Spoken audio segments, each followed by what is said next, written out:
A primeira turma do STF acaba de estabelecer a dosimetria, o tamanho e o tipo de pena que será imposta ao ex-presidente Jair Bolsonaro. A primeira turma do STF condenou Bolsonaro a 27 anos de prisão por ser o líder da trama de golpe de Estado. 11 de setembro de 2025, uma data que entra para a história do Brasil.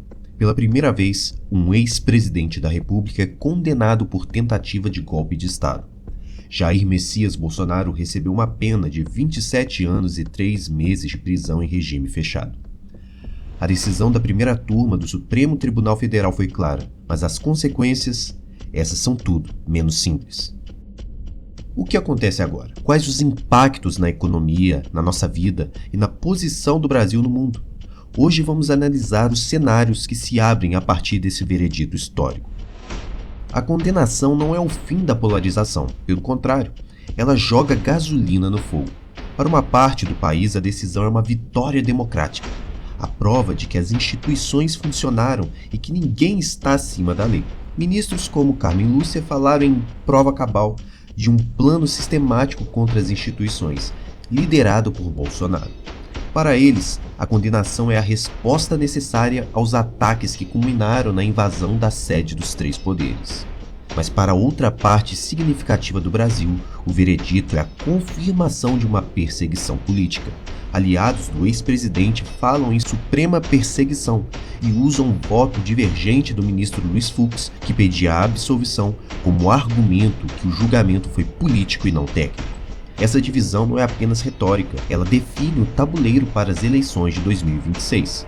Bolsonaro, mesmo condenado e já inelegível desde 2023, se torna um mártir para sua base. E o governo Lula, que se elegeu com uma frente ampla contra o bolsonarismo, pode ter dificuldades em repetir essa aliança agora que a ameaça parece neutralizada. A luta de classes volta ao centro do debate. O campo está aberto e mais dividido do que nunca.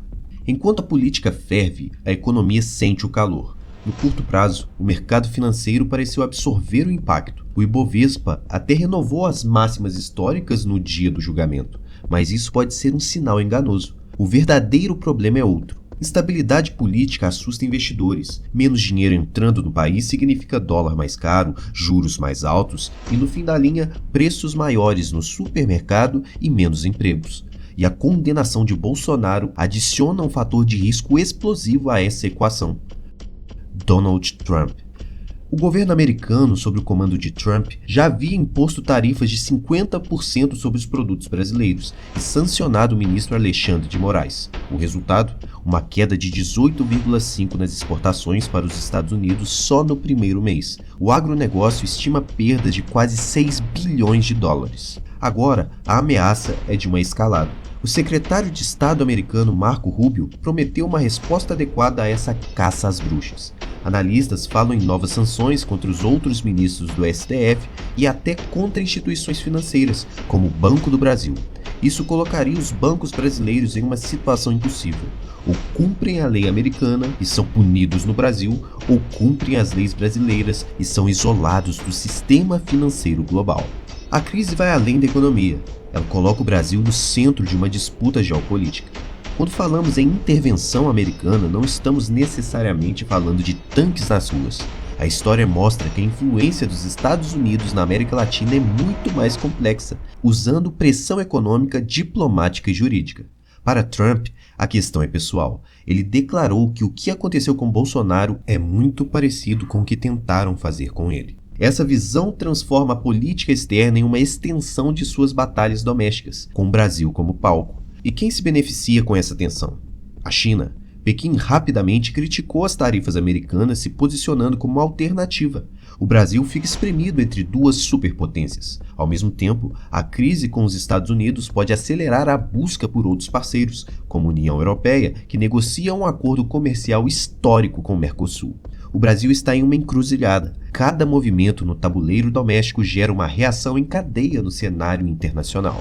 A condenação de Jair Bolsonaro é, sem dúvida, um dos capítulos mais importantes da história recente do Brasil.